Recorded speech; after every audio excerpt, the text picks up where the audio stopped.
நீங்க அரசியல் களத்தில் எடுத்து பார்த்தா இன்னைக்கு தேதியில விஜய் ஸ்டாலின்னா நீங்க முதல்வரா உட்கார்ந்துருக்கீங்க. 75 ஆண்டு காலம் முடிச்ச கட்சி. அதுல வந்து நீங்க ஆளுங்கட்சியா இருக்கீங்க, அது கட்சியினுடைய தலைவரா இருக்கீங்க, முதல்வரா இருக்கீங்க. அப்ப நீங்க வந்து தேவையில்லாம இப்ப விஜய் விமர்சிக்கும் போது இது விஜய்க்கு பிளஸ் பாயிண்ட். அப்ப நீங்க வந்து அவர் எடுக்கக்கூடிய நடவடிக்கையை பார்த்து ஏதாவது பயப்படுறீங்களாங்கிற கேள்வி வரும்ல.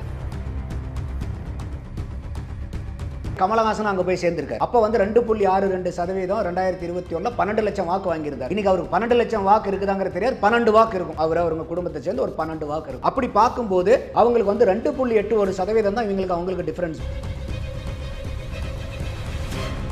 என்னுடைய கேள்வி 5 லட்சம் ரூபாய் வாங்குற அளவுக்கு கல்யாணமாகாத மக்கள் தமிழக அரசாங்கத்தில் எத்தனை பேர் இருக்காங்கன்னு நான் கேட்கிறேன். அவ்வளவு சீக்கிரமே ஒரு வாலிபனுக்கோ ஒரு மகளிருக்கோ ஒரு வேலை வாய்ப்பு அரசாங்கத்தில் கிடைச்சிருதான்னு கேட்கிறேன். அப்ப இது எல்லாமே வெற்று அறிக்கைகள். அவங்களே பத்திரிகையில சொல்றாங்க, நீங்க எதிர்க்கட்சியா இருந்தாதான் எங்க மேல உங்களுக்கு அன்பு அக்கறை அனுசரணை பரிதாபம் எல்லாம், ஆளுங்கட்சியா வந்தா இல்ல நாங்க உங்களை அடுத்த எலெக்ஷன்ல நாங்க உங்களை எதிர்க்கட்சியாவே உட்கார வைக்கிறேன்னு அறிக்கை பப்ளிக்கா பேப்பர்ல கொடுக்குற அளவுக்கு ஆன்டி இன்கம்பன்சி இருக்கு. வன்னி அரசும் ஒரு தடவை சொல்றாரு, நாங்க தகுதியான ஆட்கள், ஆனா இது எவ்வளவு என்னங்கிறத எங்க தலைவர் தான் பேசுவாருங்கிற. ஆனா அதே கட்சியை சார்ந்த இன்னொருத்தர் ஆளுநர் சானவாஸ் பேசும்போது 10க்கு கீழே கம்மினாக்கா இந்த கூட்டணியில நாங்க இல்லைன்னு சொல்றதுக்கு எங்க தலைவர் வேண்டியதுல நானே போதும் வேண்டான்னு சொல்றதுக்குன்றார். இப்ப எதை வந்து உண்மையை எடுத்துக்கிறது? ஹோம் மினிஸ்டராகவும் இருக்கனால எவ்வளோ இருக்கும், அதையெல்லாம் விட்டுட்டு 2 நாள் வந்து இந்த கூட்டணியை உட்கார வச்சு அனௌன்ஸ் பண்ணிட்டு போறாருன்னா இது சாதாரணமாக நம்ம பார்க்க முடியாது. அந்த அளவுக்கு வந்து இந்த கூட்டணி வந்து ரொம்ப முக்கியத்துவம் வாய்ந்த கூட்டணியா இன்னைக்கு கருதப்படுது. அப்போ இன்னைக்கு அவங்க வந்து எந்த கட்சியும் வேணாலும் ட்ரை பண்ணுவாங்க. திமானியும் ட்ரை பண்ணலாம், விஜயும் ட்ரை பண்ணலாம், எந்த கட்சியா இருந்தாலும் இன்னைக்கு அவங்களுடைய நோக்கம் என்ன, திமுகவை தோக்கடிக்கணுங்கிறது. இன்னைக்கு அவங்களும் வந்து ஆட்சியிலும் பங்கு அதிகாரத்திலும் பங்குங்கிறத நிர்பந்திக்கல. எடப்பாடியார் அவர்களும் ஆமாமா நாங்க உங்களுக்கு ஆட்சியிலும் பங்கு அதிகாரத்தில் பங்குன்னு கொடுக்குறோம்னு அவங்க ஒன்று சேர். மற்ற கூட்டணி கட்சியில் இருக்கக்கூடிய எம்எல்ஏக்களுடைய சப்போர்ட் மூலியமா தான் வந்து அதிமுக ஆட்சி செய்ய முடியும்னா கண்டிப்பா அந்த கூட்டணி கட்சிகள் வந்து இந்த டிமாண்டை வைப்பாங்க. இது அதிமுக கூட்டணியில் மட்டும் இல்ல, திமுக கூட்டணிக்கு இந்த நிர்பந்தம்.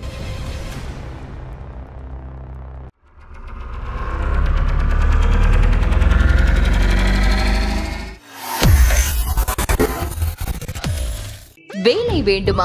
ப்ளூ ஓஷன் இருக்கிறது. 10th 12th டிப்ளமோ டிகிரி படித்தவர்களுக்கு உணவு, தங்குமிடம், இஎஸ்ஐ, பிஎஃப், இன்சூரன்ஸ் உள்ளிட்ட சலுகைகளுடன் அனுபவத்திற்கேற்ற நல்ல சம்பளம் 15,000 முதல் 30,000 வரை. பெண்களுக்கு முன்னுரிமை. 2,000க்கும் மேற்பட்ட வேலை வாய்ப்புகள் உள்ளன. இப்போதே தொடர்பு கொள்ளுங்கள். Blue ocean.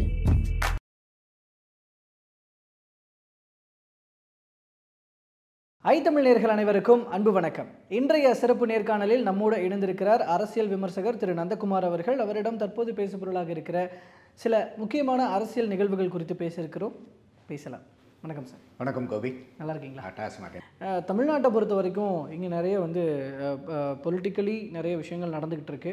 அந்த போருக்கு மத்தியிலையும் கூட இந்த பக்கமும் அப்படி இருக்கும் பொழுது அதில் ரீசெண்டாக நடக்கிற விஷயம், திமுகலேருந்து ஆரம்பிச்சோன்னா கூட முதல்வர் அவர்கள் விஜய் குறித்து பேசினதாக இருக்கட்டும், அவருக்கு நடந்த பாராட்டு விழாவில் அவருக்கு கொடுக்கப்பட்ட பட்டம், அந்த நிகழ்வில் விஜயை பற்றி பெயர் குறிப்பிடாமல் தாவேக்கா குறிப்பிடாமல் சொன்னது, இதெல்லாமே ஒரு வகையில் பேசு பொருளாக இருக்குது. அந்த அவருடைய பேச்சு பின்னணி என்ன அப்படின்னு நீங்க நினைக்கிறீங்க? ஸ்டாலின் அவர்கள் பண்றதெல்லாம் பார்க்கும்போது விஜய் வந்ததுக்கு அப்புறம் அவர் போற ட்ரெஸ்ஸை இவர் காப்பி அடிக்கிறார். அவர் போடுற ட்ரெஸ்ஸை போடணுங்கிற நீங்கள் அவசியம் இல்லை. அதே மாதிரி வந்து ஜெயலலிதா அவர்களுக்கு வந்து அம்மாங்கிற பிராண்டிங் இருக்கிறத பார்த்து இவர் வந்து அப்பாங்கிற பிராண்டிங் கிரியேட் பண்ணுறாரு. அடுத்தது விஜய் தான் பேசும்போது வந்து பார்த்தீங்கன்னாக்கா ப்ரோ அடிக்கடி அந்த ஆங்கில வார்த்தையை வந்து கலந்து பேசுவார். இப்போ சமீபமாக அவர் இதில் பேசுனது பாருங்கள், நிறைய ஆங்கில வார்த்தை கலப்பு. நீங்கள் தான் வந்து தமிழை வந்து எத்தனை வருஷமாக நீங்கள் வளர்த்துக்கிட்டு இருக்கீங்க, ஒருத்தர் ஆங்கிலம் பேசுகிறாருங்கிறதுக்காக நீங்கள் கம்பல்சரியாக, ஏன்னா ஒரு பேசும்போது நம்ம அறியாமல் ஒரு ஆங்கில சொற்கள் வர்றது வேறு, ஆங்கில சொற்கள் பேசணுங்கிறதுக்காகவே அங்கங்கே உள்ளார வைக்கிறது வேறு. அப்போ விஜய் வந்து ஒரு ட்ரெண்டாக இருக்கிறாங்கிறதுக்காக விஜயினுடைய மாதிரியே நீங்கள் ட்ரெஸ்ஸை போட்டுக்கிறது, அதே கலரை போடுறது, விஜய் பண்ணுற மாதிரியே வந்து நீங்கள் வேர்டிங்ஸை வந்து ஆங்கில வார்த்தைகள் எல்லாம் தேவையில்லாமல் கலந்து பேசுகிறது தேவையாது. 75 ஆண்டு கால பாரம்பரியம் மிக்க கட்சிக்கு வந்து இதெல்லாம் தேவையான செயல்பாடுகளாங்கிற கேள்வி வந்து நமக்கு எழுது. அப்போ அவங்க வந்து இன்றைக்கி அவங்களுடைய நீங்களா இருங்க, விஜயா இருக்கிற மாதிரி நீங்களா இருங்க. நீங்க ஏன் வந்து அவர் மாதிரி பண்ணி அவருக்கு பின்னாடி இருக்கக்கூடிய இளைஞர்களுடைய வாக்கை இப்படி தான் கவரணுமா? அவர் போடுற சட்டை பேண்ட்டை போட்டு அதே கலரை போட்டு அவர் பேசுகிற மாதிரி ஆங்கிலம் கலந்து பேசினா எல்லா இளைஞர்களும் உங்கள் பின்னாடி வந்துடுவாங்களா? அப்போ இளைஞர்கள் கவர்றதுனா இதுதான் மெத்தடாலஜியா? இதுதான் வந்து 75 ஆண்டு கால அரசியலில் வந்து இளைஞர்கள் கவரணும்னா இப்படி தான் இளைஞர்களை கவரணுமா? இளைஞர்களுக்கு உண்டான வேறு திட்டம் அது இளைஞர்களை கவரத்தான் அப்படின்னு நம்ம ஏன் இப்போ அந்த முடிவுக்கு வந்துடணும்? இல்லை இப்போ ஒன்று நான் இந்த ட்ரெஸ்ஸு இந்த ஆங்கிலம் கலக்கிறது பூரா அது. அடுத்தது வந்து பார்த்தீங்கன்னா இன்றைக்கி ஜெயலலிதா அம்மையாருக்கு வந்து அம்மாங்கிற பிராண்டிங், இவர் வந்து அப்பாங்கிற ஒரு பிராண்டிங். அப்போ நீங்கள் உங்களுக்கு உண்டான பிராண்டை நீங்கள் சூஸ் பண்ணுங்கள். ஒன்று அம்மாங்கிறனால நீங்கள் ஏன் அப்பான்னு கொண்டு வரீங்க? அதே மாதிரி அவர் ஒரு பேண்ட் ஷர்ட்டை போடுறாருங்கிறதுக்காக அதே கலரில் நீங்கள் ஏன் போடுறீங்க? ஏன் வேற இதே இல்லையா உங்களுக்கு? அப்போ இப்போ கலைஞர்லாம் இருந்தார், இப்படி தான் இருந்தாரா? பேண்ட் ஷர்ட் போட்டிருந்தாரு.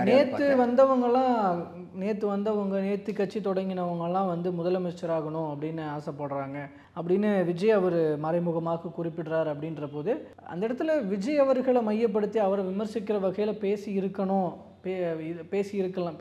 அப்படிங்கிற அந்த பாயிண்ட்ல இல்லை அது தேவையே இல்லையே அப்படின்ற ஒரு பாயிண்ட் உங்களுக்கு தேவையில்லை. நீங்கள் இப்போ விஜயை பற்றி இவர் பேசுகிறாருன்னா விஜய் வளர்வார்னு அர்த்தம். இப்போ நீங்கள் வந்து நீங்கள் அரசியல் களத்தில் எடுத்து பார்த்தா இன்றைக்கி தேதியில் விஜய் ஸ்டாலின்னா நீங்கள் முதல்வராக உட்காந்துருக்கீங்க. 75 ஆண்டு காலம் முடித்த கட்சி.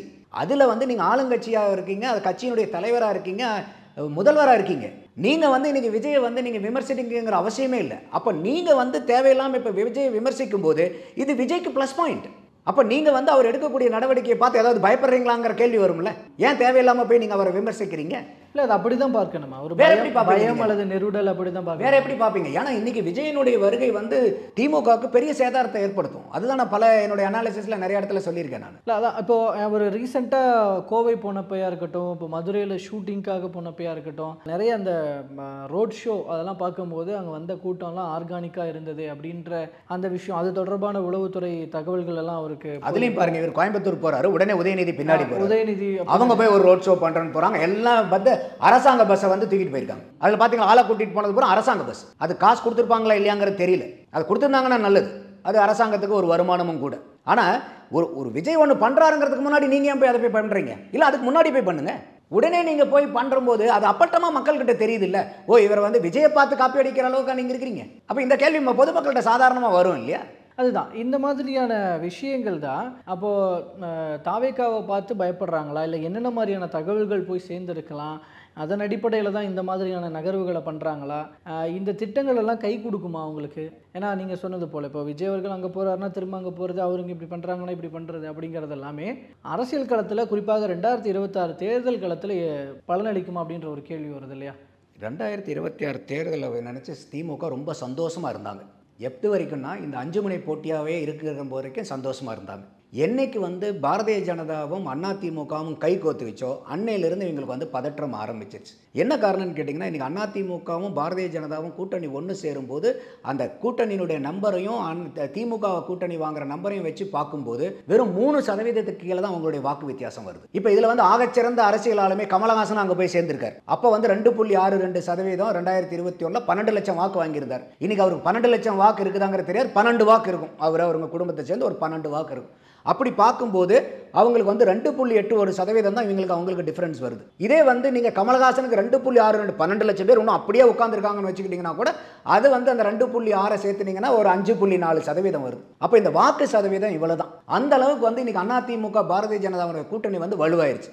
இன்னைக்கு விஜயும் வந்து தனியாக நிற்கிறார். இப்போ அப்போ விஜயனுடைய வாக்கு வங்கின்னு நீங்கள் பார்க்கும்போது நம்ம பேசின மாதிரி இளைஞர்கள் அவருக்கு ஜாஸ்தி, மகளிர் அவங்களுக்கு ஜாஸ்தி, அடுத்தது வந்து சிறுபான்மையினர் வகையான அவரே ஒரு சிறுபான்மையினர், அடுத்தது வந்து பார்த்தீங்கன்னா SC ST சைடில் வந்து அவங்களுக்கு அந்த சமூகத்திலிருந்து அதிகமான வாக்கு வங்கி விஜய்க்கு இருக்குது. அப்போ இந்த வாக்கு வங்கி இந்த 4 செக்மெண்ட் ஆஃப் ஓட்டர்ஸும் எங்கே அதிகமாக இருக்காங்கன்னா திமுகக்கு. ஒரு பக்கம் அதிமுகவும் பாரதிய ஜனதாவும் கூட்டணி சேர்ந்து அவங்க ஒரு இடத்துல வலுவாக மாறி இருக்காங்க. அந்த வாக்கு வித்தியாசத்தினுடைய அளவு வந்து பார்த்தீங்கன்னா 2.8லேருந்து 5.6 வரைக்கும் தான். இப்போ விஜய் வந்து அவருடைய வாக்கு வங்கியை நம்ம கணக்கு போடும்போது இது எந்த கூட்டணியிலேருந்து அதிகமாக விஜய் அவர்கள் வாக்கு எடுப்பார்னா திமுக கூட்டணியிலிருந்து தான் இந்த ஓட்டை பிரிக்க போகிறார். அப்போது இது அப்பட்டமாக இப்போ நமக்கு தெரிஞ்ச இந்த கால்குலேஷன், இந்த அசஸ்மெண்ட்லாம் ஆளுங்கட்சிக்காரங்களுக்கு தெரியாது. வாக்கு வங்கி பறிபோறதுன்றது திமுக சைடில் மட்டும் ஏன் இருக்கணும்? அதிகமான கூட்டணியிலையும் இருக்கும். அதிகமான வாக்கு வங்கி எங்கே போகும்னா திமுக சைடில் இருந்து போகும். ஏன்னா இது வந்து வெறும் அவங்க எதிர்பார்த்தது வந்து ஆன்டி இன்கம்பன்சி ஓட்டெல்லாம் பிரிஞ்சு போகும்னாங்க. என்னுடைய பார்வை என்னன்னா வெறும் ஆன்டி இன்கம்பன்சி ஓட்டு மட்டும் பிரியறது இல்லை, திமுக கூட்டணியில் இருக்கக்கூடிய கட்சிகளுடைய கோர் ஓட்டையும் விஜய் வாங்குறாரு இப்போ. அப்போ அவர் வந்து பார்த்தீங்கன்னா சற்றேறக்கூடிய 10 to 15% இன்னைக்கு தேதியில் அவருக்கு வாக்கு வங்கி இருக்கு நம்மளுடைய கணக்கு பிரகாரம் பார்த்தா. அப்போ இன்னும் வரப்போகிற நாட்களில் வந்து அவர் எந்த மாதிரி கல அரசியலை எடுப்பாருங்கிறத பொறுத்து அவருடைய வாக்கு வங்கி அதிகமாகும். அவருடைய வாக்கு வங்கி அதிகமாக எவ்வளோக்கு எவ்வளோ வாங்குறாரோ அவ்வளோக்கு எவ்வளோ சேதாரம், அதிகமான சேதாரம் எங்கேருந்து வரும்னா திமுக கூட்டணியிலிருந்து அந்த சேதாரம் வரும். அப்போ அந்த மாதிரி இங்கே அதிகமான ஷேரை இங்கே வந்து அவர் எடுக்கும்போது இந்த திமுக கூட்டணிக்கும் அதிமுகவுக்கும் கூட்டணிக்கும் உண்டான அந்த வித்தியாசம் சொன்ன பாருங்க அது குறைஞ்சிக்கிட்டே வரும். அதுவும் இல்லாமல் இன்னைக்கு வந்து ஏகப்பட்ட ஆன்டி இன்கம்பன்சி இருக்குது டிஎம்கேக்கு. இன்னும் குறிப்பாக சொல்ல போனோம்னா அரசாங்க ஊழியர்கள் மேலே ஏகப்பட்ட பிரச்சனைகள் இருக்குது. அரசாங்க ஊழியர்கள் இப்போ கூட ஒரு 9 அறிவிப்பை கொடுத்தார் இந்த சட்டசபை கூட்டத்தொடரில். அதில் 2 தவிர மீதி எல்லாம் அட்வான்ஸ் திருப்பி கட்ட வேண்டிய பணம். அது இன்னைக்கு அரசாங்க ஊழியர்களுக்கு வந்து பெண் ஊழியர்களுக்கு வந்து 10,000 ரூபாய், ஆண் ஊழியர்களுக்கு 6,000 ரூபாய் கல்யாண முன்பணம். இன்னைக்கு நீங்கள் நல்ல மனசாட்சியில் கை வச்சு சொல்லுங்க, எத்தனை பேருக்கு இன்னைக்கு வந்து அரசாங்கத்தில் கல்யாணம் ஆகிறதுக்கு முன்னாடி கவர்மெண்ட் வேலை கிடைக்குது, ரிட்டையர் ஆகிறதுக்கு முன்னாடி தான் அவனுக்கு வேலை வாய்ப்பே கிடைக்குதுன்றாங்க. அப்போ இந்த நீங்கள் கொண்டு வந்த நீங்கள் 10,000 5 லட்சமாகவும் 6,000 5 லட்சம் தான் எத்தனை பேருக்கு உதவ போகுது? அது எங்கேயாவது வந்து இன்னைக்கு வந்து ஒரு திருமணம் ஆகிறதுக்கு முன்னாடியே ஒரு வாலிப பையனுக்கு நீங்க அரசாங்க வேலை கிடைச்சிருதா? அந்த அளவுக்கு இருக்கு நம்ம நாடு. அப்போ இது எல்லாமே வந்து டிஎன்பிஎஸ்சில எல்லாம் பாஸ் பண்றதெல்லாம் இருக்கு இல்லையா, நடக்குது. இல்ல இது சொல்றது நான் என்ன சொல்ல வரேன்னா, கல்யாணத்துக்கு உண்டான முன்பணம் 10,000 ரூபாய் பெண்களுக்கும் 6,000 ரூபாய் ஆண்களுக்கும் கொடுத்துட்டு இருந்தாங்க அரசாங்க ஊழியர்களுக்கு. இன்னைக்கு அதே ஊழியர்களுக்கு கல்யாணம் பண்ணாங்கன்னா 5 லட்சம் ரூபாய்ன்றாங்க. என்னுடைய கேள்வி, 5 லட்சம் ரூபாய் வாங்குற அளவுக்கு கல்யாணம் ஆகாத மக்கள் தமிழக அரசாங்கத்தில் எத்தனை பேர் இருக்காங்கன்னு நான் கேட்கிறேன். அவ்வளவு சீக்கிரமே ஒரு வாலிபனுக்கோ ஒரு மகளிருக்கோ ஒரு வேலை வாய்ப்பு அரசாங்கத்தில் கிடைச்சிருதான்னு கேட்கிறேன். அப்போ இது எல்லாமே வெற்று அறிக்கைகள். அதுவும் இல்லாமல் சென்ட்ரல் கவர்மெண்ட்டில் 2% டிஏ ஏற்றினாங்கிறதுக்காக இப்போ நீங்கள் கொடுக்குறீங்க, இது கொடுத்தே ஆகணும். அடுத்தது வந்து மகளிருக்கு அந்த பேறுகால விடுப்பில் இருந்த அந்த பீரியடை வந்து இவங்க எக்ஸ்பீரியன்ஸில் சேர்த்தாமல் இருந்தாங்க, ப்ரொபேஷன் பீரியடாக இருந்தாங்கன்னா இப்போ அதை நாங்கள் சேர்த்துறோன்னு இருக்காங்க. ஆனால் அரசாங்க ஊழியர்கள் கேட்டது பூராமே என்ன, எங்களுக்கு கான்ட்ராக்ட் எம்ப்ளாயிஸை அப்புறம் பர்மனன்ட் பண்ணி கொடுங்க, அதே மாதிரி எங்களுக்கு பழைய ஓய்வூதிய திட்டத்தை கொண்டு வாங்க, பழைய ஓய்வூதியதாரர்களுக்கு வந்து பென்ஷன் அதிகப்படுத்துவோன்னு சொல்லியிருந்தீங்க. அதுக்கு தான் குழு அமைச்சிருக்கிறாங்களே. குழு அமைச்சு என்ன பண்ணுறது? குழு இன்னைக்கு எதுக்கு அமைக்கல தமிழ்நாட்டில்? குழு செப்டம்பரில் குழு வந்து கொடுப்பாங்க, டீடைல்ஸ் கொடுப்பாங்க. அதன் அடிப்படையில் வந்து உடனே அக்டோபர் மாதம் எல்லாத்தையும் கொடுத்துருவாங்களா இவங்க? இப்போ இவங்களுக்கு குழு அமைக்காமல் இன்னைக்கு தமிழகத்தினுடைய இந்த ஓல்டு பென்ஷன் ஸ்கீம் என்ன, தமிழகத்தினுடைய நிதிநிலைய நிலைமை என்ன, இல்லை வந்து இவங்க ஆட்சிக்கு வர்றதுக்கு முன்னாடி இதை வாக்குறுதியாக கொடுத்தும் போதெல்லாம், ஏன்னா இப்போ இன்னைக்கு வந்து ஒரு விஜய் புதுசாக கட்சி ஆரம்பிச்சு வச்சிருக்காருன்னா இதெல்லாம் அவருக்கு தெரியாமல் கூட ஒரு வாக்குறுதி கொடுத்தாங்கன்னு சொல்லலாம். திமுக எத்தனை தடவை தொடர்ந்து நாங்கள் 7வது தடவையும் ஜெயிப்பாங்கிறார்ல, அப்போ 6 தடவை நீங்கள் ஆட்சியில் இருக்கீங்க. ஒரு அரசாங்கத்தினால எது செய்ய முடியாது, எந்த வித வாக்குறுதியாக கொடுக்கலாம் கொடுக்க கூடாதுங்கிறது தெரியாதா? இப்போ நீங்கள் கொடுத்ததெல்லாம் எக்ஸிக்யூட்டபிளா? இதெல்லாம் எக்ஸிக்யூட்டபிளா? நான் எக்ஸிக்யூட்டபிள். அப்போ என்ன அர்த்தம்? அந்த காலத்தில் வந்து எதா இருந்தாலும் எப்படியாவது எதையாவது சொல்லி ஆட்சிக்கு வரணும்னு வந்தாங்க. இப்போ இன்னைக்கு அடுத்த எலெக்ஷனுக்கு போயிட்டு இதே மாதிரி வந்து அவங்க பொய்யான வாக்குறுதியை கொடுக்க முடியாது, ஏன்னா மக்கள் எல்லாம் முழிச்சுக்கிட்டாங்க. இப்போ அதனால என்ன தூக்கி பிடிக்கிறாங்க? மாநில சுயாட்சி. இப்போ அவங்களுக்கு மாநில சுயாட்சியை பற்றி திடீர்னு அக்கறை வந்து திடீர்னு பேச ஆரம்பிச்சிருக்காங்க. அப்படிதான் நம்ம இதை பார்க்கணும். இதில் முக்கியமாக இன்னொரு விஷயம் என்னென்னா, திமுக கூட்டணியில் இருக்கிற திருமாவளவன் அவர்கள் இந்த விஷயத்தை சொன்னார். நீங்கள் அதிமுக பாஜக கூட்டணி பற்றி சொன்னீங்க இல்லையா, வலுவாக இருக்குன்னு. ஆனால் அதிமுக பாஜக கூட்டணி அப்படிங்கிறது வந்து சரிவை சந்திக்குமே தவிர கண்டிப்பாக வெற்றி பெறாது அப்படின்ற விஷயத்தை அவர் அழுத்தம் திருத்தமாக பதிவு பண்ணுறாரு இல்லையா. இந்த விஷயத்தையும் சொல்கிறாரு. அதே நேரம் நான் இன்னமும் கேட்கணும்னு நினைக்கிறது, அவருடைய ரீசன்ட் ஸ்பீச்சஸ் எல்லாமே வந்து பாஜகவிலேருந்து அழைப்பு வந்தது, ஆனால் நான் வந்து கையெடுத்து கும்பிட்டு வந்துட்டேன். இன்னொரு பக்கம் வந்து விஜய் தாவேக்காவும் சரி அதிமுகவும் சரி கூட்டணி கதவுகளை மூடிட்டேன், இந்த மாதிரியான பேச்சுக்கள். ஸோ திருமாவளவன் அவர்களை மையப்படுத்தி இருக்கிற இந்த விஷயங்கள், அதிமுக பாஜக கூட்டணி பற்றி அவர் சொன்ன கருத்து அண்டு அவருடைய விசிகாவினுடைய நிலைப்பாடு என்னவாக இருக்கிறதுன்ற அதில் வந்து திமுகவுக்கான மெசேஜா இல்லை யாருக்கு மெசேஜ் சொல்கிறாரு, இந்த மாதிரியான கோணத்தில் பார்க்கப்படுற தகவல்கள். இல்லை, திருமாவளவன் அவர்கள் மேலே எனக்கு அன்பும் மரியாதையும் எப்பயுமே உண்டு. ஆனால் அவர் வந்து இந்த மாதிரி ஒரு திமுக கூட்டணியில் இருந்துட்டு, ஆமாம் அதிமுகவும் பாரதிய ஜனதாவும் பலமாயிருச்சு, எங்களுக்கு சரிசமமாக வந்துட்டாங்க, இன்னும் எங்களுக்கு டஃப் ஃபைட் கொடுப்பாங்கன்னு ஒரு கூட்டணி திமுக கூட்டணியில் இருக்கிற ஒரு தலைவர் பேசுவார், நம்ம எப்படி எதிர்பார்க்க முடியும்? அது வந்து யதார்த்தமே இல்லை. அவங்க அப்படி தான் பேசுவாங்க. எதாக இருந்தாலும் நாங்கள் தான் பேசி ஆகணும். அது வேறு வழி கிடையாது. ரெண்டாவது வந்து இன்றைக்கி வந்து நாங்கள் எல்லா கூட்டணி கதவையும் அடைச்சிட்டோம் அப்படிங்கிறது வந்து அவர் என்ன சொல்கிறாருன்னா, நாங்கள் வேறு எந்த வாய்ப்பெல்லாம் நாங்கள் இந்த ஒரு கூட்டணியில் தான் நாங்கள் இருக்க போகிறோம், நாங்கள் வலுவான கூட்டணிங்கிறதுக்காக அதை சொல்கிறார். ஆனால் நாங்கள் எல்லா வாய்ப்பையும் நாங்கள் அடைச்சிட்டோம் அப்படிங்கும்போது அது வந்து திருமாவளவன் அவர்களுக்கே வந்து அது மைனஸாக முடியக்கூடிய வார்த்தைகள். அது அப்போ நாங்கள் அவர் கேட்டார் நாங்கள் வரலான்ட்டோம், இவர் கூப்பிட்டாரு நாங்கள் இங்கே போகலன்ட்டோம், இவர் கூப்பிட்டாரு அங்கேயும் போகலன்ட்டாங்க. அப்போ திமுகவுக்கு இது என்ன மெசேஜ் அவங்க எடுத்துப்பாங்க? ஓ பரவாயில்ல, நம்ம கூட இவ்வளோ அபிமானத்தோடு இருக்காங்க, அப்படி பார்க்க மாட்டாங்க. ஓ இவர் எல்லா இடத்துலையும் இவரே பேசி எல்லா கதையும் அடிச்சிட்டாரு, அப்போ இனிமேல் நம்ம என்ன சொன்னாலும் இவர் வெளியே போகிறதுக்கு வழி கிடையாது, அப்போ நம்ம இவரை எப்படி வேணால் நம்ம வந்து நெகோஷியேட் பண்ணலாம் இவர்கிட்ட டேர்ம்ஸாக, அப்படியும் அவங்க புரிஞ்சுப்பாங்களே திமுக. ஆனால் இது ஆப்ஷன்ஸ் எனக்கு அங்கெல்லாம் இருக்குது, அங்கெல்லாம் இருக்கும்போது கூட நான் இங்கே இருக்கேன் அப்படின்ற போது இவர் சீட்டுக்கான நெகோஷியேட் பண்ணுறாரு, நெகோஷியேட் பாயிண்ட்டு தான் இது திமுகவுக்கு கொடுக்கறது. ஏன்னா அவர் அடைச்சிட்டதாக சொல்கிறதெல்லாம் தேர்தல் நெருக்கத்தில் போனாலும் ஆச்சரியப்படுறதுக்கு இல்லை, அரசியல் எது வேணாலும் நடக்கலாம். அப்படி இருக்கும்போது அந்த பாயிண்ட்டில் நெகோசியேஷனுக்காக இவர் ஏன் அப்படி பேசியிருக்க கூடாது? ஆமாம், இது 2 விதத்தில். ஒன்று, திருமாவளவன் அவர்களுடைய எண்ணம் என்னன்னா, இல்லை நாங்கள் வேறு யார் பாருங்கள், எங்களுக்கு பாருங்கள் எவ்வளோ டிமாண்ட் இருக்குது பாருங்கள், நாங்கள் தான் இன்றைக்கி வந்து எல்லாத்தினாலையும் வேண்டப்படக்கூடிய கட்சி யாருன்னா நாங்கள் தான். அப்போ அந்த அளவுக்கு வந்து எங்களுடைய மதிப்பும் மரியாதையும் எங்களுடைய ஓட் பேங்க்கும் மக்கள் மத்தியில் எங்களுடைய செல்வாக்கு அதிகமாக இருக்குது அப்படிங்கிறத நிலைநிறுத்துறதுக்கு தான் இதை பேசுகிறாரு. அதில் எனக்கு மாற்று கருத்து இல்லை. ஆனால் அவர் வந்து என்ன சொல்கிறாருன்னா, இதையெல்லாம் சொல்லி பாருங்கள் நமக்கு இவ்வளோ டிமாண்ட் இருக்குதுங்கிற மாதிரி ஒரு சைடில் ப்ரெஷர் போடுறார் டிஎம்கேக்கு. அப்போ நீங்கள் எங்களுக்கு தேவையான சீட்டை ஒதுக்கணுங்கிறது ஒரு அவருடைய பார்வை. அதே தான் வந்து வன்னி அரசும் ஒரு தடவை சொல்கிறாரு, இல்லை 25 சீட்டுக்கு வந்து நாங்கள் தகுதியான ஆட்கள், ஆனால் இது எவ்வளோ என்ன இதுங்கிறத எங்கள் தலைவர் தான் பேசுவாருங்கிறார். ஆனால் அதே கட்சியை சார்ந்த இன்னொருத்தர் ஆளுநர் ஷானவாஸ் பேசும்போது 10க்கு கீழே கம்மினாக்கா இந்த கூட்டணியில் நாங்கள் இல்லைன்னு சொல்கிறதுக்கு எங்கள் தலைவர் வேண்டியதில் நானே போதும் வேண்டான்னு சொல்கிறதுக்குன்றார். இப்போ எதை வந்து உண்மையை எடுத்துக்கிறது? அப்போ இன்றைக்கி 10 சீட்டுக்கு கீழே கொடுத்தா வேண்டான்னு சொல்கிறது திருமாவளவன் அவர்கள் வேண்டியதில்லை, நான் ஆளுநர் ஷானவாஸ் நான் சொல்கிறேன் வேண்டான்னு சொல்கிறதுக்கு எனக்கு உரிமை இருக்குன்றார். அப்போ குறைஞ்சபட்சம் அவங்கக்கிட்ட 10 சீட்டுக்கு மேலே அவங்கக்கிட்ட டிமாண்ட் வரும். இது அவங்களுடைய எண்ணத்தில் பேசுகிறாங்க. ஆனால் நீங்கள் எல்லா இடத்துலையும் வாய்ப்பு இருக்குது எங்களுக்குன்னு சொன்னால் உங்களுக்கு திமுக மேலே அழுத்தம் அதிகமாக கிடைக்குமா? இல்லை எல்லா வாய்ப்பையும் நாங்கள் அடைச்சிட்டோம் இங்கே தான் இருக்க போகிறோன்னு சொல்லும்போது திமுக மேலே அழுத்தம் அதிகமாகுமா? அதுதான் என்னுடைய பார்வை. அப்போ நீங்கள் அழுத்தத்தை பில்ட் பண்ணுறது ரைட்டு, ஆனால் சரியான முறையில் அது நீங்கள் கட்டமைக்கலையேங்கிறது தான் என்னுடைய பார்வை. அப்போ இந்த இடத்துல நீங்கள் யார் கூப்பிட்டாலும் இப்போ நாங்கள் போகலன்னு சொன்னதுக்கப்புறம் திமுக இன்னைக்கு வந்து நாங்கள் ஏற்கனவே 6 தான் கொடுத்தோம், அதே சீட்டு தான் 6 தான்னாக்கா நீங்கள் எப்படி போய் அந்த நேரத்தில் நீங்கள் பேச முடியும்? அப்போ இந்த மாதிரி நீங்கள் சொல்லிவிட்டு இன்னொரு கட்சிக்கிட்ட போய் அப்போ வந்து நீங்கள் கதவை அன்னைக்கு போய் ஓப்பன் பண்ணினீங்கன்னா அதை சரியாக இருக்காது. அப்போ நீங்கள் அவங்க என்ன கொடுத்தாலும் அதை ஏற்றுக்கக்கூடிய நிர்பந்தத்துக்கு நீங்களே உங்களை ஆட்படுத்திக்கிற மாதிரி இருக்குமோங்கிறது என்னுடைய அச்சமாக நான் பார்க்குறேன். அது திமுகவுக்கு ஒரு சாதகமாகவும் மாறும். அது அதிமுகவை பொறுத்த வரைக்கும் அவங்களோட கூட்டணி இன்னும் எலாபரேட் பண்ணும், இன்னும் ஒரு முக்கியமான பெரிய கட்சியை ஒரு நீங்கள் எதிர்பார்க்கிற கட்சியை எதிர்பாராத நேரத்தில் உள்ளே கொண்டாந்து சேர்ப்போம் அப்படிங்கிற மாதிரியான விஷயங்கள் எல்லாம் இபிஎஸ் அவர்கள் தன்னுடைய கட்சி நிர்வாகிகள் மத்தியில் கூட்டத்தில் சொன்னதாகலாம் தகவல் இருக்கும் பொழுது, அப்படி அவர் சொல்கிறது விஜய் தானா? ஏன்னா அதிமுக தாவேகா கூட திரும்பவும் ஒரு பேச்சுவார்த்தை பண்ணிட்டு இருக்கிறாங்களா தங்கள் கூட கூட்டணி சேர்ப்பதற்காக அப்படிங்கிற தகவல்கள் இருக்குது. அதுலேயும் நிறைய விஷயங்கள் பேசிகிட்டு இருக்கிறாங்க. அதுக்கான பாசிபிலிட்டிஸ் இன்னும் இருக்குது அப்படின்னு நீங்கள் நினைக்கிறீங்களா?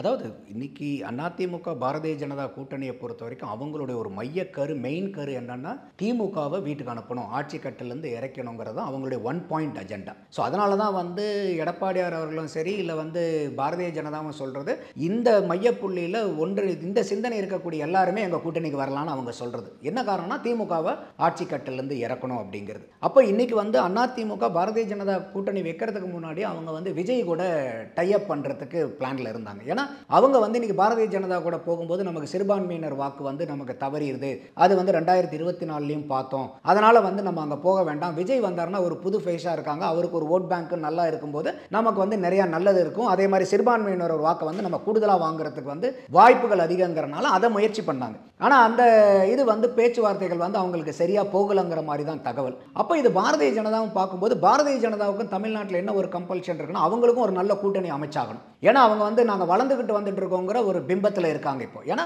இது 2024 11.33% வாங்கி இன்னைக்கு தமிழ்நாட்டில் 3வது பெரிய கட்சி இப்போ அவங்க தான் இருக்காங்க. அப்போ பாரதிய ஜனதாவுக்கும் ஒரு கம்பல்ஷன் என்னன்னா நாங்கள் வளர்ந்துக்கிட்டே இருக்கோங்கிற அந்த ட்ரெண்டை வந்து மெயின்டைன் பண்ணி ஆகணும். அப்போ பாரதிய ஜனதாவுக்கும் ஒரு வலுவான கூட்டணி வேணும். அதே சமயம் அந்த கூட்டணி வந்து திமுகவை வீழ்த்தக்கூடிய கூட்டணியாகவும் இருக்கணுங்கும் போது அவங்களுடைய choice is none other than ADMK. அப்போ அதனால தான் வந்து அமித்ஷா நீங்கள் நல்லா யோசிச்சு பாருங்க, 2 நாள் வந்து இங்கே உட்காந்து அந்த கூட்டணி அமைச்சிட்டு போகிறார். அமித்ஷாக்கு இன்றைக்கி இருக்கக்கூடிய ரோல்ஸ் அண்ட் ரெஸ்பான்சிபிலிட்டிஸ் எனக்கு தமிழ்நாட்டில் 5 வருஷத்துக்கு ஒரு தடவை எலெக்ஷன், ஆனால் ஒட்டு மொத்தமாக இந்தியாவில் வருஷம் எங்கேயோ ஒன்று எலெக்ஷன் நடந்துக்கிட்டு இருக்குது. அப்போ நம்ம வந்து இங்கே 5 வருஷத்துக்கு ஒரு தடவை எலெக்ஷனை யோசிக்கிறவங்க, அவங்க பாரதிய ஜனதா வந்து நித்தம் எலெக்ஷனை யோசிக்கிறவங்க, எப்பயுமே எலெக்ஷனுக்காக வேலை பார்த்துட்டு இருக்கக்கூடிய ஆட்கள். அது இல்லாமல் வந்து உள்துறை அமைச்சராகவும் இருக்கனால ஹோம் மினிஸ்டராகவும் இருக்கனால எவ்வளோ இருக்கும், அதையெல்லாம் விட்டுட்டு 2 நாள் வந்து இங்கே கூட்டணியை உட்கார வச்சு அனௌன்ஸ் பண்ணிட்டு போகிறாருன்னா இது சாதாரணமாக நம்ம பார்க்க முடியாது. அந்த அளவுக்கு வந்து இந்த கூட்டணி வந்து ரொம்ப முக்கியத்துவம் வாய்ந்த கூட்டணியாக இன்றைக்கி கருதப்படுது. அப்போ இன்றைக்கி அவங்க வந்து எந்த கட்சியும் வேணாலும் ட்ரை பண்ணுவாங்க, சீமானியும் ட்ரை பண்ணலாம், விஜயும் ட்ரை பண்ணலாம், எந்த கட்சியாக இருந்தாலும் இன்றைக்கி அவங்களுடைய நோக்கம் என்ன, திமுகவை தோக்கடிக்கணுங்கிறது. ஆனால் மற்ற கட்சிகள் வந்து அவங்களுடைய அரசியல் என்னன்னு அவங்க பார்ப்பாங்க. இன்றைக்கி விஜய் அவர்களும் யோசிப்பார், இல்லை இன்றைக்கி அதிமுகவுக்கு போனால் கட்டாயமாக இன்றைக்கி ஒரு துணை முதல்வர் பதவி கிடைக்குமா, கிடைக்கும், ஒரு சீட்டு கிடைக்குமா, ஒரு 30-40 எம்எல்ஏ ஆக முடியுமா, ஆகும், நல்ல இலாக்காக்கள் கிடைக்குமா, கிடைக்கும். ஆனால் அடுத்தது 2031 36 என்ன மாதிரி அரசியல் அவர் தமிழ்நாட்டில் பண்ண போறாருங்கிற ஒரு கேள்விக்குறியும் அவங்களுக்கு இருக்கும். அப்போ ஷார்ட் டேர்ம் கெயின் தேவையா, லாங் டேர்ம் கெயின் தேவையாங்கிறது விஜய் தான் அதை சீர்தூக்கி பார்க்கணும். இன்னைக்கு ஷார்ட் டேர்ம் கெயின், இன்னைக்கு இந்த கூட்டணிக்கு வந்தாருன்னா அருமையான கெயின், ஆனால் லாங் டேர்ம்ல பாதிப்பு ஏற்படும் அவருக்கு. அப்போ இவருக்கு லாங் டேர்முக்காக ஷார்ட் டேர்மை விட்டு கொடுக்க போறாரா, இல்லை ஷார்ட் டேர்ம் கெயினுக்காக லாங் டேர்ம் கெயினை விட்டு கொடுக்குறாராங்கிறது விஜயனுடைய முடிவில் தான் பார்க்கணும். அதே மாதிரி சீமானையும் அவங்க கூடுவாங்க. சீமான் அவர்களும் சொல்றது என்ன, நாங்கள் வந்து ஆண்ட கட்சிகள், ஆண்டுட்டு இருக்கக்கூடிய கட்சிகள், அதே மாதிரி வந்து காங்கிரஸ் வந்து தமிழின விரோதி, பிஜேபி வந்து ஒட்டுமொத்த மனிதகுல எதிரி அப்படிங்கிற மாதிரிலாம் சொல்கிறாங்க. அப்போ இந்த மாதிரி அவங்க அரசியல் இவ்வளோ நாள் எடுத்துட்டு இப்போ அதிமுக பாரதிய ஜனதா கூட்டணியில் போய் சீமானவர்கள் சேர்ந்தார்னா அவருக்கும் அது வந்து ஒரு பின்னடைவாக ஆகும். அது ஸோ இவ்வளோ நாள் வரைக்கும் அவங்க அரசியல் பேசிக்கிட்டு வந்தக்கூடிய அரசியல் வந்து பலன்ட்டு போன மாதிரி ஆப்ஷனில் இங்கே சொல்லப்படுற விஜய் சீமான் ரெண்டு பேரையும் வந்து என்டிஏக்குள்ளே கொண்டு வரதுக்கான ப்ராசஸை வந்து பாஜக முன்னெடுத்துட்டு இருக்கிறாங்க. அதிமுகவும் இப்போ விஜய் கூட பேசுகிறாங்க. ஆனால் என்டிஏக்குள்ளேன்னு இல்லை, இவர் விஜய் அவர்கள் வந்து அதிமுக கூட தான் வருவார் அப்படின்ற இந்த விஷயம். இது ரெண்டுமே வந்து இப்போ நடக்கிறது அப்படின்றத பார்த்து என்னை பொறுத்த வரைக்கும் இது முயற்சி பண்ணுறாங்களா, முயற்சி பண்ணிட்டு இருக்காங்க. ஆனால் இது நடக்குமானா என்னுடைய பார்வையில் பெரிய சந்தேகம் தான். ஏன்னா சீமானுடைய அரசியல் யாரை எதிர்த்து எதை நோக்கியதுங்கிறது எல்லாத்துக்குமே தெரியும். அதே மாதிரி உங்கள் பாயிண்ட் ஆஃப் வியூவில் சீமானுக்கு கண்டிப்பாக அதில் பாசிபிளே இல்லை, ஆனால் விஜய்க்கு ஒரு பாசிபிள் இருக்குது அதிமுக கூட வர்றதுக்கு அப்படின்னு பார்க்குறீங்க. அதாவது வந்து இன்னைக்கு கொள்கை எதிரி பாரதிய ஜனதாங்கிறார் விஜய். அப்போ இந்த என்டிஏ கூட்டணியில் வந்து பாரதிய ஜனதா இருக்கும்போது எப்படி வந்து ஒரு கொள்கை எதிரியோட போய் அவர் வந்து கூட்டணி அமைக்க முடியுங்கிற ஒரு கேள்வி வரும். அடுத்தது வந்து இன்னைக்கு திராவிட கட்சியில போய் கூட்டணி அவங்க வைக்கிறாங்கன்னாக்கா இன்னைக்கு யதார்த்தமாக நம்ம பார்க்கும்போது திராவிட கட்சிகளோட கூட்டணியில் இருக்கக்கூடிய கட்சிகள் வந்து என்னைக்கும் ஆட்சிக்கு வந்ததில்லை. இந்த கடந்த 60 ஆண்டு கால அரசியல் தமிழ்நாட்டினுடைய வரலாறு அதை தான் சொல்லுது. அப்போ அதையெல்லாம் விஜய் பார்ப்பார் இல்லையா. அப்போ நம்ம இன்னைக்கு போகிறனால நமக்கு ஷார்ட் டேர்ம்ல கெயின் கிடைக்கும். நான் அதை தான் திருப்பி சொல்றேன். ஷார்ட் டேர்ம்ல எக்ஸலண்டான கெயின் கிடைக்கும் விஜய்க்கு. ஆனால் லாங் டேர்ம்ல அடுத்த தடவை வந்து நீங்க யாரை எதிர்த்து அரசியல் பண்ண போவீங்க, அப்போ அந்த அரசியலை நீங்க எதிர்த்து பண்ணும்போது நீங்க உங்களுக்கு அது பிரச்சாரத்துக்கு எந்த மாதிரி வடிவம் கொடுக்கும். அப்போ இன்னைக்கு வந்து நீங்க ஒரு உங்களுடைய ஏன்னா இப்பவும் கூட அதிமுக தரப்பிலிருந்து விஜயையோ தாவேகா தரப்பிலிருந்து அதிமுகவையோ பெருசாக இன்னும் விமர்சிச்சு எதுவும் பண்ணல. ஆனா அது வந்து அதுக்காக வந்து முழுக்க அவங்களுக்கு உடன்பாடுன்னு நான் கருதலை. என்ன காரணம்னா இன்னைக்கு தமிழ்நாட்டில் ஆட்சி பண்ணிட்டு இருக்கக்கூடியது யாரு, திமுக தான். அப்ப நம்மளே இன்னைக்கு வந்து ஒரு விமர்சனம் வைக்கிறோம்னா யாரை பத்தி அதிகமா நம்மளாலே விமர்சிக்க வைக்க முடியும், ஆளுங்கட்சியை வச்சு தானே. இதே அதிமுக ஆளுங்கட்சியா இருந்தா அவங்களை எதிர்த்து விமர்சனம் வைப்போம். இன்னைக்கு திமுக ஆண்டுட்டு இருக்கனால அவங்களை எதிர்த்து தான் நம்ம விமர்சனம் வச்சாகணும். இது யதார்த்தம். அப்போ அந்த மாதிரி இருக்கும்போது இன்னைக்கு விஜய் அவர்கள் வந்தபோது திமுகவை ஏன் வந்து அதிகமாக தாக்குறாருன்னா நீங்க தான் ஆளுங்கட்சி. அப்போ உங்ககிட்ட இருந்து இப்போ யாரா இருந்தாலும் இன்னைக்கு ஆட்சி தமிழ்நாட்டில் இருந்து ஒருத்தர் வீழ்த்தணும், இல்லை யாருக்கிட்ட இருந்து ஆட்சி எடுத்தாகணும், கோபி திமுக இருந்து தானே. அப்போ உங்களுடைய ஃபோக்கஸ் போனால் என்ன, அந்த திமுக எதிர்ப்பு, திமுக என்னென்ன பண்ணுறாங்க அதை வந்து நம்ம குற்றச்சாட்டு சொல்லணும், அதை மக்கள்கிட்ட அம்பலப்படுத்தணுங்கிறதான ஒவ்வொருத்தருடைய நோக்கமாக இருக்கும். இப்போ விஜய் வந்து அதிமுக மோசம்னாக்கா அதுவா வந்து இன்னைக்கு திமுகவை தோக்கடிக்கிறதுக்கு அவருக்கு பயன்படும். அப்போ அந்த மாதிரி பேசும்போது அதையும் சேர்த்து நீங்களும் அறுவடை பண்ணுவீங்க. அப்போ அதெல்லாம் தெரியாதவரா விஜய் ஆகட்டும், அதெல்லாம் தெரியாதவரா சீமான்னு. அப்போ இதெல்லாம் அவங்க ஒரு அரசியல் கட்சி நடத்தும் போது அவங்களுக்கு உண்டான அறிவுரையாளர்கள்லாம் இருப்பாங்க இல்லையா. அப்போ இதெல்லாம் சொல்லும்போது அதனால தான் நான் பார்க்க இனி யாராக இருந்தாலுமே இன்னைக்கு ஒரு அரசாங்கத்தை தான் விமர்சிக்க முடியும். எதிர்கட்சியை போய் நம்ம எதிர்கட்சி எப்போ விமர்சிக்கலாம், ஏன் சார் நீங்கள் இவ்வளோ தூரம் போராடவே இல்லையா அப்படின்னு வேணால் விமர்சிக்கலாம். திமுக கூட்டணி ஆனால் இன்னும் வலுவானதாக இருக்கிறதுன்ற ஒரு பார்வை வைக்கிறாங்கல்ல. 2026 கூட்டணி கால்குலேஷன் கை கொடுக்கும் அப்படின்னு சொல்லி. இல்லை, நான் அதனால தான் சொன்னேன் இன்னைக்கு வந்து இந்த 2 கூட்டணியும் வந்து பயங்கர டஃப் ஃபைட் தான், சாதாரணமாக இல்லை, ஈக்குவல் ஃபைட்லேன்னு வச்சுக்கலாம். என்ன காரணம்னு கேட்டிங்கனாக்கா, ஒன்று அந்த கூட்டணி, ஏன்னா அதிமுக கூட்டணியில் இருந்ததில் எஸ்டிபிஐ தவிர வேற யாரும் வெளியே வரல. எஸ்டிபிஐக்கு வந்து எந்த வாக்கு வங்கியும் இல்லை, அது இருந்தாலும் ஒன்று தான் இல்லைனாலும் ஒன்று தாங்கிற நிலைமை தான் இன்னைக்கு வரைக்கும். என்டிஏல இருக்கக்கூடிய கூட்டணி, பாரதிய ஜனதா கூட இருந்த கூட்டணி தலைவர்கள் யாருமே வந்து நாங்கள் தனியாக போகிறோன்னு யாரும் சொல்லலை. இவர் அன்புமணி ராமதாஸ் மட்டும் வந்து அந்த தலைவர் பிரச்சனை அப்பா மகனுக்குள்ளார அங்கே நடக்குது. அது என்ன சொல்லப்பட்டுச்சுன்னா, அப்பாவுக்கு அதிமுக கூட போகலான்னு பிரியும், மகனுக்கு வந்து பாரதிய ஜனதா கூட போகலான்னு பிரியும். 2024 இந்த பிரச்சனை வந்துச்சுன்னாங்க. இப்போ நீங்கள் எந்த ரூட்டை எடுத்தீங்கனாலும் அது அதிமுக பாரதிய ஜனதா கூட்டணிக்குள்ளார தான் வந்தாகணும். அதே மாதிரி இன்னைக்கு அன்புமணி ராமதாஸ் இன்னைக்கு திமுக கூட்டணிக்குள்ள போக முடியுமா? போக முடியாது, எந்த வாய்ப்பும் கிடையாது. ஏன்னா அங்கே போனாங்கன்னா திருமாவளவன் வெளியே வந்துருவார். திருமாவளவன் வெளியே வர்றாருன்னா அவர் தனியாக வர மாட்டார், கம்யூனிஸ்ட்களையும் சேர்த்து கூட கூட்டிட்டு வருவார். அப்போ அங்கேயும் போக முடியாது. அவர் சீமான் கிட்ட போக முடியுமா? போக முடியாது. விஜய் அவர்கிட்ட போக முடியுமா? போக முடியாது. சீமானும் விஜயும் ஒன்று சேர்ந்தாங்கன்னா வேணா அதை ஒரு வாய்ப்பாக பார்க்கலாம். அப்போ அந்த சீமானும் விஜயும் எந்த அளவுக்கு வந்து உடன்பட்டு ஒன்றா சேருவாங்கிறது அது ஒரு கேள்விக்குறி. அப்போ இந்த மாதிரி பார்க்கும்போது அவங்க போகிறதுக்கு வாய்ப்பு இல்லை. அதே மாதிரி இன்னைக்கு நாங்கள் எங்கே எம்பி சீட்டு தரோன்னு சொன்னோன்னு எடப்பாடியார் சொன்னதுலேருந்து பிரேமலதா அவர்கள் வந்து கொஞ்சம் டிஜெக்ஷனில் இருக்காங்க. அதுக்கப்புறம் இந்த பட்ஜெட்லாம் வந்த போதெல்லாம் திமுகவை பாராட்டி அவங்க பேசுனதெல்லாம் பார்க்க முடிஞ்சுது.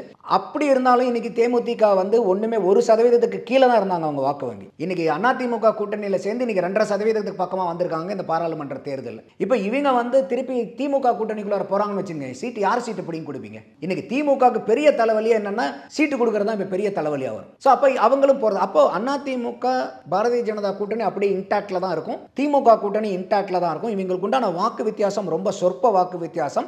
அப்போ இன்னைக்கு விஜய் ஒரு உள்ளார ஃபேக்டரா வந்து இவர் 10 to 15% வாக்கு எடுக்க போறாருன்னா இருக்கக்கூடிய வாக்கு வங்கியிலிருந்து தான் எடுக்க போறாரு. அது எங்க அதிகமாக எடுப்பாருனாக்கா திமுகல இருந்து எடுப்பாருங்கிறதா நம்மளுடைய அசஸ்மெண்ட். அப்போ எல்லாத்தையும் கூட்டி கழிச்சு பார்க்கும்போது it is advantage to ADMK and BJP alliance. அதோட இல்லாமல் நான் இன்னைக்கு கவர்மெண்ட் எம்ப்ளாயிஸ் எவ்வளவு தூரம் ஒரு விரக்தியிலையும் ஆன்டி இன்கம்பன்சில் இருக்காங்கன்னு பார்த்தேன். சொன்னவங்களுக்கு 2021 தேர்தலில் எடுத்து பார்த்தீங்கன்னா அதுக்கு முன்னாடி 16 இருந்து 44 சீட்டு கூடுதலாக வாங்கி 133 சீட்டில் ஆட்சி அமைக்கிறாங்க திமுக. வடிவேல் தான் ஒரு படத்தில் சொல்லுவார், பில்டிங் ஸ்ட்ராங் பேஸ்மெண்ட் வீக்குன்னு. அந்த மாதிரி நீங்கள் மேலோட்டமாக பார்த்தீங்கன்னா 133 சீட் இருக்கிறோம், ரொம்ப ஸ்ட்ராங்காக இருக்கிற மாதிரி தெரியும். நான் சொன்னேன் இல்லையா அந்த 44 சீட்டு கூடுதலாக வாங்குறாங்கன்னு. மொத்தமாக 43 சீட்டு வெறும் 1,98,000 வாக்கு வித்தியாசத்தில் 43 சீட்டு ஜெயிக்கிறாங்க. மொத்த வாக்கு வித்தியாசம் அந்த 43 தொகுதியிலையும் கூட்டினீங்கன்னா 1,98,000 சில்லற வாக்கு தான், 2 லட்சம் கூட இல்லை. அப்போ அந்த அளவுக்கு சொற்பமான வாக்கு வித்தியாசத்துல 43 சீட்டை ஜெயிச்சு தான் நீங்க ஆட்சியில் உட்கார்ந்திருக்கீங்க. அதனால தான் சொன்னேன் building strong basement weak.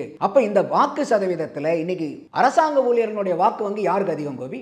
AIADMK திமுக தான் வாக்கு வங்கி ஜாஸ்தி. அப்போ நல்லா யோசிச்சு பாருங்க, இன்னைக்கு அரசாங்க ஊழியர்களுடைய எண்ணிக்கை ஒரு சற்றேறக்குறைய 13-14 லட்சம் பேர். வீட்டுக்கு இன்னொரு ஆள்னு போட்டுங்க, ஒரு 25 லட்சம் வாக்கு வந்து அந்த அரசாங்க ஊழியர்கள் இருக்கு. இன்னைக்கு அரசாங்க ஊழியர்கள் எத்தனை பேர் வந்து இன்னைக்கு பொய்யான வாக்குறுதியை கொடுத்து நம்மளை ஏமாத்திட்டாங்கிற கடுப்புல இருக்காங்க.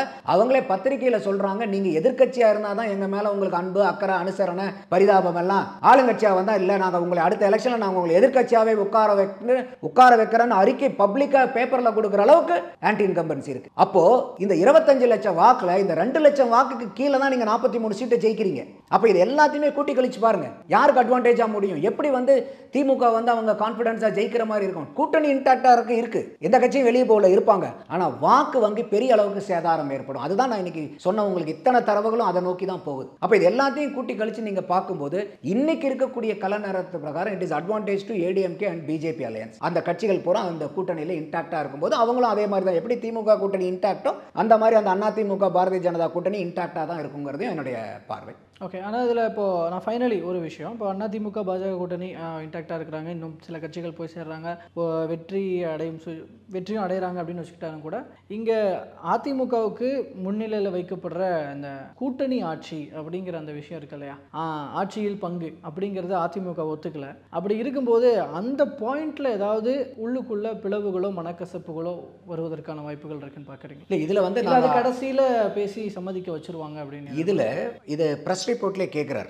அவர் அமித்ஷா. எடப்பாடி அவங்க அட்ரஸ் பண்ண பிரஸ் ரிப்போர்ட்லேயே வந்து உங்களுடைய எம்எல்ஏக்கள் தேர்ந்தெடுக்கப்பட்டதுக்கு மந்திரி சபையில் நீங்கள் இடம்பெறுவீங்களான்னு கேட்கும்போது அதுக்கு அமித்ஷா சொல்கிறார், இல்லை இதெல்லாம் எலெக்ஷன் முடிஞ்சதுக்கு அப்புறம் தான் பேசப்படும், இப்பயே அது பேசப்படாது அப்படின்னு தெளிவாக சொல்கிறார். அப்போ என்ன அர்த்தம்னா இன்னைக்கு அவங்களும் வந்து ஆட்சியிலும் பங்கு அதிகாரத்திலும் பங்குங்கிறத நிர்பந்திக்கல. எடப்பாடியார் அவர்களும் ஆமாமா நாங்கள் உங்களுக்கு ஆட்சியிலும் பங்கு அதிகாரத்தில் பங்குன்னு கொடுக்குறோன்னு அவங்க ஒன்று சேரல. இன்னைக்கு இது வந்து ஒரு கிரே ஏரியா தான், அது வந்து கட்டாயமும் இல்லை இப்போ அவங்களுக்குள்ளார. ஸோ அதனால தான் வந்து பார்த்தீங்கன்னா இவங்க முதல்ல எப்படி ஜெயிக்கிறாங்க எவ்வளோ ஜெயிக்கிறாங்கிறது முக்கியம். அதெல்லாம் வந்ததுக்கு அப்புறம் வந்து அவங்க 2 பேர்த்தினுடைய ஒப்புதலின் பேரில் தான் அவங்க எவ்வளோ சீட்டு ஜெயிக்கிறாங்க எத்தனை வாக்கு வாங்குறாங்க அப்படிங்கிறதெல்லாம் கால்குலேட் பண்ணி தான் எலெக்ஷனுக்கு அப்புறம் தான் இது வந்து முடிவே எடுக்கப்படும். அதுக்கு முன்னாடி வந்து இது முடிவு எடுக்கிறதுக்கு வாய்ப்பு இல்லை. ஏன்னா அது ஓப்பனாகவே அமித்ஷா வந்து டிக்ளேர் பண்ணிட்டு தான் போறாரு. கேள்வி தெளிவாகவே வைக்கிறாங்க ரிப்போர்ட்டர்ஸ், நீங்கள் எம்எல்ஏக்கள் தேர்ந்தெடுக்கப்பட்டதுக்கு அப்புறம் மந்திரி சபையில் உங்கள் எம்எல்ஏக்கள் இருப்பாங்களான்னு. அதுதான் ஆட்சியிலும் பங்கு அதிகாரத்திலும் பங்கு. அதுக்கு தெளிவாக சொல்றாரு, இதெல்லாம் இப்போ பேசுகிற விஷயமே இல்லை, இதெல்லாம் எலெக்ஷனுக்கு அப்புறம் தான் இதெல்லாம் பேசி முடிவு செய்யப்படும். இன்னைக்கு எடப்பாடியாரனுடைய தலைமையில் இந்த என்டிஏ கூட்டணி வந்து ஃபார்ம் ஆயிருக்கு. அவர் தான் வந்து இன்னைக்கு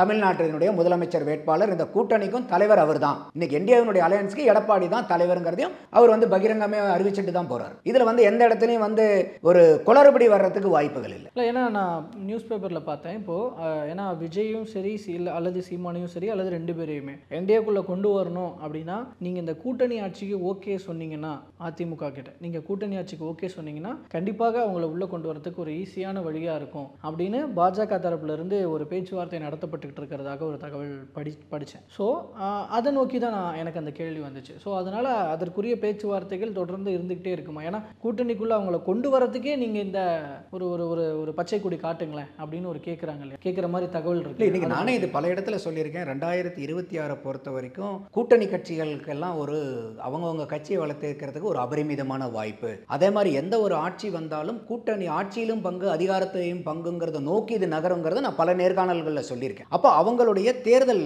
எந்த அளவுக்கு வந்து ஒவ்வொரு கட்சியும் சீட்டு வாங்குறாங்க, எந்த அளவுக்கு வந்து அவங்க சீட்டு வந்து எண்ணிக்கையை கொடுக்குறாங்கிறத பொறுத்து தான் இந்த கேம் மாறும். இப்போ அதிகமான சீட்டுகள் வந்து அதிமுக வச்சுக்காம மற்றவங்களுக்கெல்லாம் பிரித்து கொடுக்கும்போது மற்ற கூட்டணி கட்சியில் இருக்கக்கூடிய எம்எல்ஏக்களுடைய சப்போர்ட் மூலியமா தான் வந்து அதிமுக ஆட்சி செய்ய முடியும்னா கண்டிப்பாக அந்த கூட்டணி கட்சிகள் வந்து இந்த டிமாண்டை வைப்பாங்க. இது அதிமுக கூட்டணியில் மட்டும் இல்லை, திமுக கூட்டணிக்கு இந்த நிர்பந்தம் உண்டு, அவங்கள நிர்பந்தம் உண்டு. இப்போ சமீபத்தில் பார்த்தோம் இல்லையா, செல்வ பெருந்தகைக்கு வந்து துணை முதலமைச்சர் பதவி வேணும்னு போஸ்டர் அடிச்சாங்க இல்லையா. அப்போ அதே மாதிரி விடுதலை சிறுத்தைகளும் வந்து நாங்கள் இப்போ கேட்கல, 2000 நாங்கள் கேட்டிருக்கோம் ஆட்சியிலும் பங்கு அதிகாரத்திலும் பங்கு. அப்போ இந்த 2026 தேர்தல் வந்து ரொம்ப இன்ட்ரெஸ்டிங்காக இருக்கும். ரொம்ப நிறையா நம்மளை மாதிரி ஒரு அரசியல் ஆர்வலர்களுக்கு பத்திரிகையில் இருக்கிறவங்களுக்கு பூரா ஒரு நிறையா கற்பிக்கப்படும் இந்த தேர்தல். அப்போ அந்த தேர்தலில் வந்து என்ன மாதிரி சீட்டு எந்த பார்ட்டி வாங்குறாங்க, எப்படி எவ்வளோ சீட்டு ஜெயிச்சு வராங்க, இதையெல்லாம் வச்சு தான் நம்ம வந்து ஆட்சியிலும் பங்கு அதிகாரத்திலும் பங்குங்கிறத நோக்கி பயணம் போகுமாங்கிறத நம்ம பொறுத்திருந்து தான் பார்க்கணும். கண்டிப்பாக பொறுத்திருந்து பார்க்கலாம் சார். 2026 எலெக்ஷன் அப்படி தான் இருக்க போகுது அப்படின்னு தான் எல்லாருடைய எதிர்பார்ப்போம். தொடர்ந்து பேசலாம் ஒவ்வொரு நிகழ்வையும். தற்போது வரைக்கும் பல்வேறு தகவலை பகிர்ந்து கொண்டமைக்கு நன்றிங்க சார். நன்றி கோபி.